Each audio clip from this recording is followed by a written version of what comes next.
Great soap storylines need to change society. They need to change the way we look at ourselves. You're invested in all these people from all their various storylines over the years, all coming together in this apocalyptic situation in the Queen Vic. Lewis is sat there wearing a t-shirt with Pat Butcher on. Hello and welcome to The Best Ever, where anyone can have an opinion. That's the easy part. I'm Morgan Jeffrey, Executive Editor at RadioTimes.com, joined once again by a panel of guests. Each of them has come armed with an opinion. Their job is to convince me that their pick, and only theirs, deserves the title of the best ever. This episode, we're celebrating the great British soap as we debate the best ever soap storyline. Joining me on the panel are Jon Sen, former executive producer on EastEnders and Casualty, journalist, screenwriter and author Sharon Marshall, and Lewis Knight, trends editor at RadioTimes.com. Thank you all for joining me. Pleasure. Jon, no spoilers at this point, but okay. How easy or difficult was it for you to pick an all-time favourite soap storyline?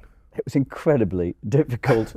There are so many iconic storylines, given the length of time that soap's been going and the number of soaps. I kind of off the top of my head, there was 10 that I really kind of wanted to talk about. Who Killed Lucy? Strong. Really, I think that was really up there for me. Obviously the one, if you're an exec of EastEnders, everybody always kind of goes, the divorce papers, the Den and Angie divorce papers, that got huge ratings. So that was up there. I kind of think Michelle Fowler and Den was really, that was when I remember watching it as a kid and kind of going, oh my, I never saw that coming. I mean, we would these days, but I never saw it coming at the time. Bad boy, Den. He got up to a lot of mischief. Yeah. The tram crash in Corrie, kind of I think that's the build to that was really good. So there was loads that I thought, but I know in the end, I knew which one I would settle on and for what reasons. Okay. Now, Sharon, in your expert opinion, what are the ingredients of a great soap storyline? Lewis is sat there wearing a t-shirt with Pat Butcher on. And actually it was Pam St. Clement who said this to me when I first started as a soap writer, what do I do to give a good storyline that you as cast would want to perform? And she said to me, soaps are about women and their men. And I think that is absolutely true. It's character first, female. I think a good soap plotline is something that we can believe. We can believe it happening to us. We can see ourselves in that situation and we would think, what would I do? And you also need to say, what would I want them to do? You want an opinion. I think the best soap plot lines you can say by the character names. I mean, you just said Lucy, who kills, Dirty Den. You instantly think of the story. And that for me is a mark of a good soap plot line. And so for me, I'm coming to my opinion of a story that was not only gripping, that we really believed in, that we cared and loved the characters at the centre of it, but it's had a legacy for decades in a soap, and that's why I chose mine. I'm intrigued. Well, Lewis, so many incredible plots from across 64 years of British television soap. How confident are you that your pick is the storyline to end all storylines? Very confident. Again, very much based on what Sharon just said about the characters and actually women and men, women and their men actually also defines my one, so I feel like that's quite a good shout. But I feel very confident. I'm very much dedicated to the characters involved. Okay, he's going to throw that back in your face if you disagree with him later. This is the issue. Don't diss me in your Pat Butcher t-shirt. Iconic scenes as well. The storylines that we've all kind of mentioned, or are ones that have iconic scenes. They come to mind. Yes, you can mention them just one word and you go, oh, it's that story. But iconic scenes, iconic characters, iconic performances, and you're right, Sharon, legacy, I think is really important.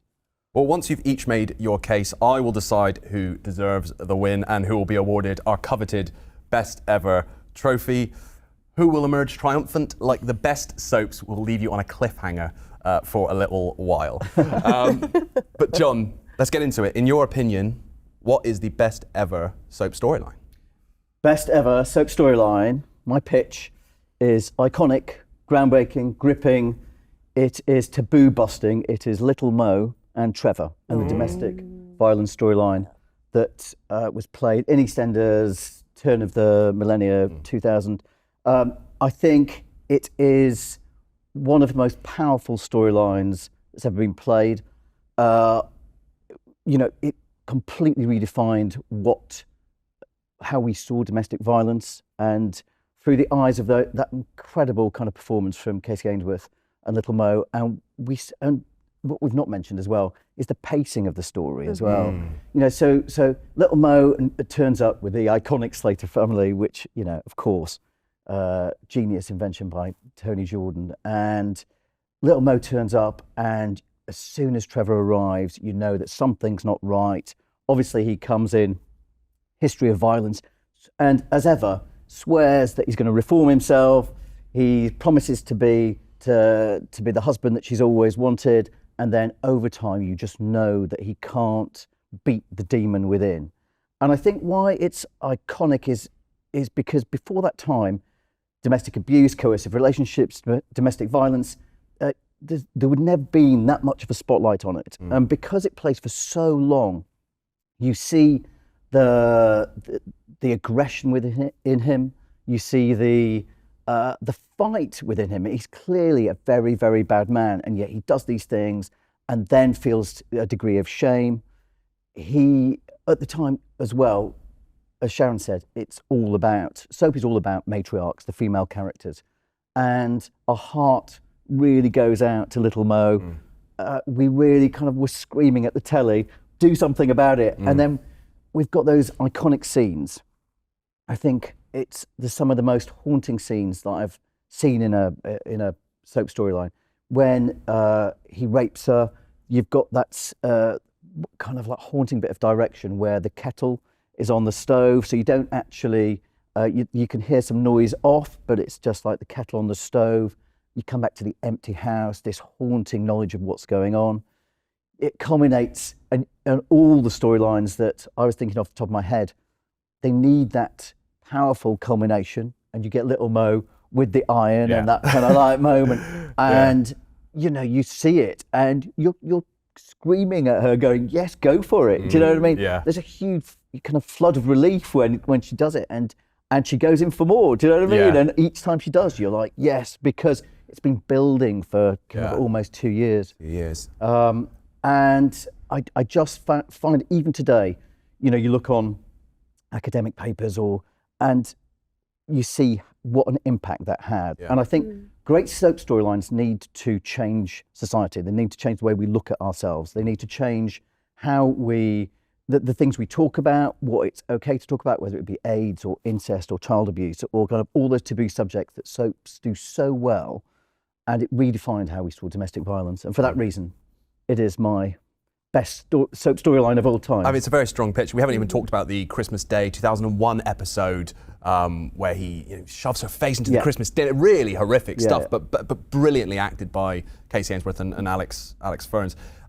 It's a hard-hitting storyline, no question. How challenging is it when you're making a show like EastEnders to tackle those difficult topics, which is very much what soap should do, but to do it responsibly? I think it is very difficult, but as all soaps take that responsibility really seriously. You know, you consult with organisations and charities, you work with them to make sure that it's an accurate portrayal.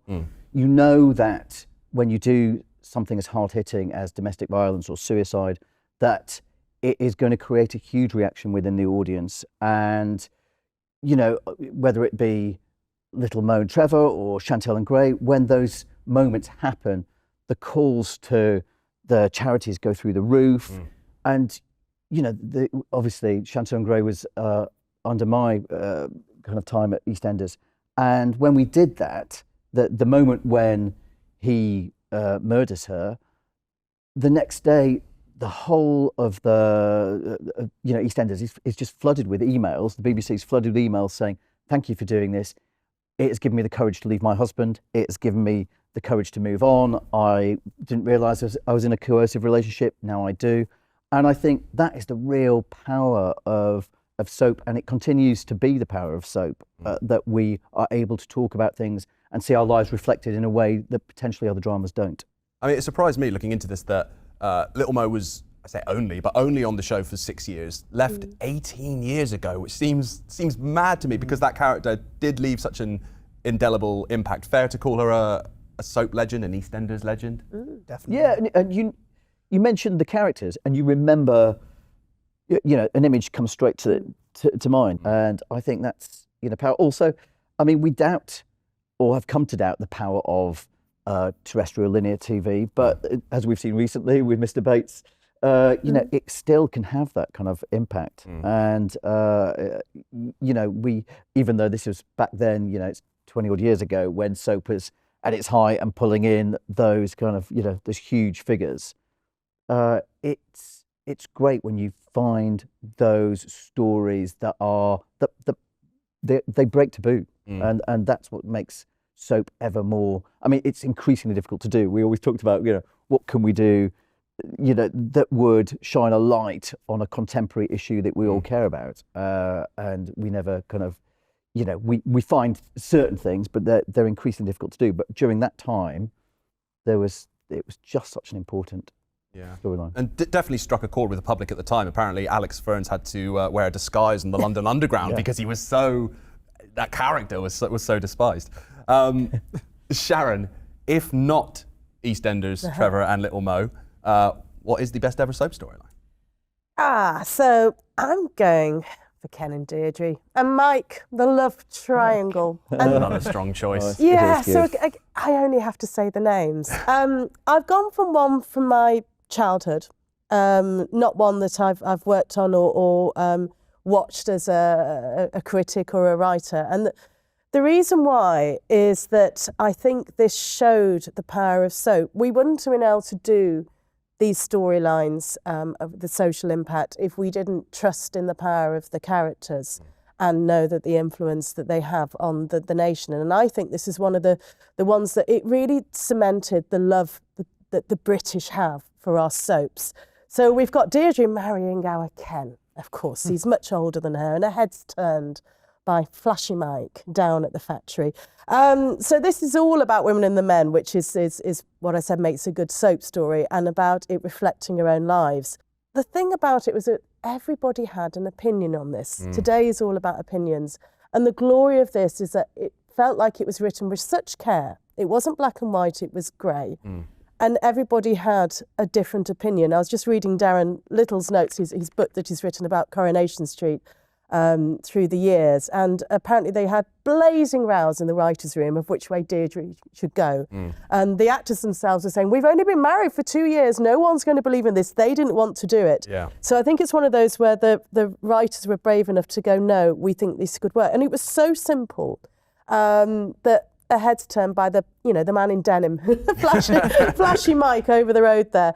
But the fact that this suddenly started being written about on the front page of the tabloids at the time, it literally, I found an old edition of the Mirror at the time, and the front page headline, and the Queen was only making page 10 and 11, was, "Oh, Deirdre, what's Emily Bishop going to say?"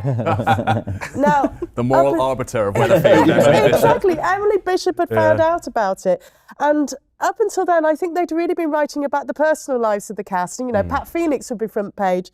Would the cast and would a plot line be front page? But suddenly it's like, no, everyone's got an opinion on this. This will sell the papers on the storyline. And of course, famously, when she decided to stick with our Ken, up it went to Old Trafford. Ken won, Mike nil. The old day equivalent of Twitter. It was trending. People at a football match had to know. And I think this was so glorious because it was so beautifully simple and it informed character. Ken Barlow, for the rest of his life, is coming out of his door at number 1 Coronation Street, and right across the road is that factory where that man lives that took his daughter, who then went on to then went on to take his daughter, of course, took his wife, then went on to marry his daughter. You got the legacy going through the years now, Adam Barlow, and he's still bringing it up, and he's still talking about affairs. But at its heart was a love story, and it was relationships and family, and that is what soaps are about. But we have to love these characters, and we have to believe in them in order to believe the plot lines that we put on them. And I think this was hugely powerful because it made us realise how much Britain loves our soaps, how much we love our soap characters. getting standing ovations for everyone. The church was putting out warnings, actually, saying this is just far too much. Claire Rayner was giving out advice. And as we know, the politicians completely ignored the post office for several years ever since. But when Deirdre went to jail, they were all over it. The She Weatherfield had to one. be freed. Yeah. Yes. And we believed the stories that are then told over the decades about them. And I just think and then you just think of it, you think of the beautiful scenes, not only the fight in the house, but Mike dying in Ken's arms. Well, talking about legacy, Yes. when it came time for Mike Baldwin to leave the show, Yes. it came right back to that storyline, his final words. You finished, Deirdre Barlow, loves Deirdre me. Yes. Perfect. And I just think it was it was just so simple, so beautiful, and so character-led, and a long-running story. And that's what our soaps can do. It's not a half-hour drama we throw something out, but something that's every single day in the corner of the box in the screen that keeps us gripped and that we love. Also- So for that, bed hopping. And do you know what? I very much enjoyed the bed hopping with Dev as well, but it was the one with Mike. I was 10 years old at the time, and it was a scandal. Yeah, I remember that. Also gave us some fantastic skirmishes between anytime Ken Barlow and Mike Baldwin throw hands. Yes. Yeah, I'm yeah. obsessed with it. He stormed into the factory. I've had enough of you poisoning my family. Yes. And then Ken Barlow punching someone out, punching Quite his right. so He much. deserved every punch she got. And she did opt in the end to stay with Ken. As Well, you who say. wouldn't? It A was fabulous divisive. head of hair, The right- belting pair of trousers, as wouldn't. Blanche would say. I'd You would have gone Mike. I would have gone with Mike. This is Yeah. what the debate should be. Who Yeah, should yeah. Deirdre have ended up with? So I think Ken? people still debate it Yeah. today. Yeah. Which way should she have gone? My mother was very much Team Mike. Yeah. Yeah, I think she'd have gone for a bit of denim. John Lewis, the love triangle is a sort of well-trodden Yeah. soap storyline. Do you think Sharon's choice rises above the ranks, or? I think I've got a better love triangle. That's Oh. It's fighting talk. It's fighting time. Well, let's come to you then. Ready to go. Lewis. If not either of those, both all-time great soap storylines, but if not either of those, which is the best ever soap storyline? Well, mine's a bit of a marriage of two, actually, because John went for EastEnders and I've gotten for EastEnders as well.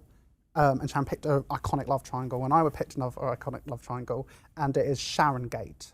Which again, you just say the word. Yes. Yeah. say You the know, name. you know. But if anyone doesn't know, Sharon Gate was very much, Sharon married Grant, the kind of bit more hot-headed, maybe arguably psychopathic brother. At the time. At the time, he's mellowed. it's hard to remember that Phil was ever the sensitive one. Yeah. It was the case. She's married Grant. It was a fiery, toxic marriage, but then also she had a real spark and developed real feelings for his brother Phil, and obviously they're an iconic duo on their own, and she's an iconic character herself, and just planted in the middle of them. So she sleeps with Phil, and they're kind of passionate. So again, a slow burn storyline, but eventually it all comes out with a recording, which I think has been much copied / homage paid to since. I mean, and it's such explosive scenes, but it also just affected so many other people, like on the square as well.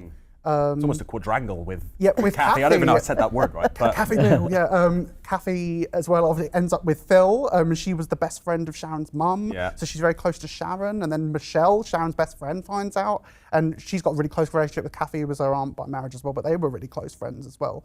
And again, it was just like, you're invested in all these people from all their various storylines over the years, and then they're kind of all coming together in this apocalyptic situation in the Queen Vic. And it was a slow burn storyline. There's, I think, 2 years between the moment when Sharon and Phil sleep together and the big reveal. It was a long time. Do you think that is part of what helped it achieve legendary status? I think so, because like Sharon said, it's and John actually, with the pacing of it, Yeah. it was that slow burn. We've seen the marriage of Grant and Sharon, so there was a lot of audience investment in them as a couple. They could see the toxicity in it, but obviously it was dramatic and people loved that. But then Phil came in, and yeah, he was the sensitive one at the time. Like he was the kind of like the ice to the fire a bit. Like he kind of like knew what he was doing, a bit more sensitive, and they kind of developed this strong relationship, and also like quite really good on-screen chemistry. Like she had good on-screen chemistry with both of them, and like it was both palpable. And I think again, people could kind of relate and be like, oh no, but I liked it with Grant. Oh no, but yeah, Phil is kind of right for her. So that there is so much back and forth with it. And then obviously you got Kathy as well, who'd been through the ringer in the years prior herself. So I think people wanted to see her settle down and happy. So it's kind of like all of these kind of elements coming together over a long period and building on all the history that came before. Sharon, are you picking up what Lewis is putting down? Is Sharon Gate a better love triangle than Ken, Mike, and Deirdre? Well, I went to Ken and Deirdre's second wedding, so I still... You're not biased. And it was a very happy occasion. Both are fantastic. But I'm thinking mine's the OG. That's what I'm thinking. Mine's the one that just cemented that love for soaps, and it showed what they could do and the power of it. I mean, 24 million watched this couple get married for the first time.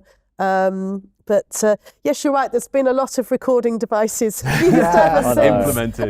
And it's still going on today. It's like Sharon, Phil, you know. Yeah, the legacy has gone on for like so long, and the Shianu, great storyline as well. Kind of like a reinvention of it for a modern age. So that kind of like picks up on it as well. Max and Stacey, that another honourable mention, I think, with that all came out. That was a recording. Oh, that Christmas day was That was a such a good cracker, one. wasn't it? We'll have to do best ever soap Christmas special at some point. We We will will. have to. And the episode in which Phil betrays his brother with Sharon aired September 1992, and it was a three-hander, really limited cast, and that's something that I think not only soaps can do, but soaps do it particularly well, don't it? Those episodes with limited casts. Yeah, I think as well, you know, as soap's gone on through its history, there's often been a temptation to do bigger, much bigger event, big plot, more explosive. Yeah, but the ones that everybody talks about are the three-handers. It's Dot and Ethel, two-hander. It's just the power of that intimate scene between two people,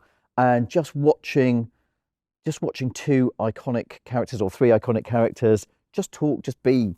And it comes back to your point, Sharon. It's all about character and loving the characters. Yeah, I think that's one of the great things that came out of the pandemic. It was we were suddenly. I was writing at Emmerdale at the time, and we suddenly had to have the distancing and stop and not be able to be doing the big stunts and the big ensemble pieces.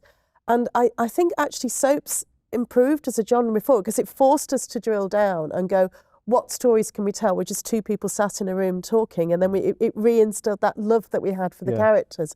We did put this question out to our audience as well, the best ever soap storyline, and they had their say across Facebook, X and Threads. So the results of our fan poll are in. We've got a top 5 here. At number 5, with 3% of the vote, so many soap storylines, so it's quite narrow margins, but with 3% of the vote at number 5 was Stacey's Bipolar from EastEnders. A lot of votes for that.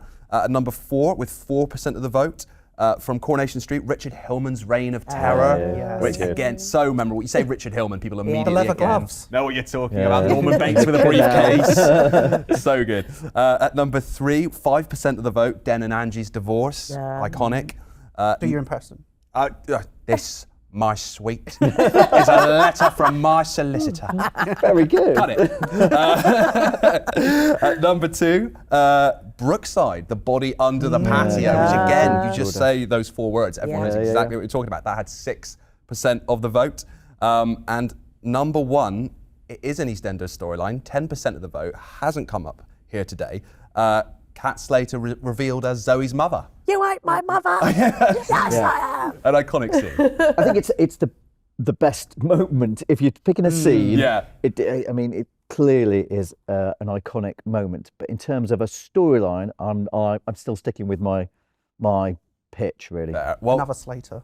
Another Slater story. Well, the remaining 72% on that poll was split across many more storylines, including EastEnders' Max and Stacey affair, Who Killed Lucy, Who Shot Phil, the Weatherfield one on Coronation Street, Aiden's suicide on Coronation Street was called out, and there were even a few votes for Bouncer's Dream in Neighbours. Almost said it. It was your second choice. Another great character. An iconic character. We had so much affection for Bouncer. But keep your eyes peeled for more best ever polls coming to Radio Times social feeds soon. But the time has come for a decision to be made. In over 6 decades of storytelling, which soap storyline deserves the top spot? So, Jon, you argued that EastEnders, Trevor and Mo was the best ever soap storyline. Sharon, you were backing the Ken, Deirdre, Mike love triangle from Coronation Street. Lewis, your vote went to Sharon Gate. I think these are all excellent picks. Very, very tough job I have here today. But who is today's winner and the recipient of our best ever trophy? I think because, as this person said, it did push boundaries, it did break taboos, it was so impactful, and I think such an important piece of television. All great choices, but I think for that reason, I'm going to say the best ever soap storyline is officially Trevor and Little Mo. Congratulations to Jon. Thank you, Morgan. Very excited. I'm very honoured and very excited. I think it's a real testament to Little Mo and Trevor and that storyline that it won through. They had some kind of, it had some stiff competition from the other two, and they were good pitches, but in the end, I think something with legacy, like Little Mo and Trevor, and the domestic violence storyline is a worthy winner for this cup. I feel like anything involving Sharon Watts should win everything, but I do think it was a very worthy winner and did have a real world impact, so I can't really be too mad. If Ken and Deirdre hadn't to pave the way, then soaps would never have been brave enough to do the big storylines that came later. So yeah. Thank you for joining us for this episode of The Best Ever. What did you make of our verdict, and what do you think is the best ever soap storyline? Let us know on X at Radio Times. We're bringing you new episodes of The Best Ever weekly, so be sure to head to radiotimes.com/The Best Ever for all the latest news and exclusive content from each new episode. If you're listening to the podcast, you can also subscribe and review The Best Ever on your podcast outlet of choice. That's all for now, but join us again soon for more of The Best Ever.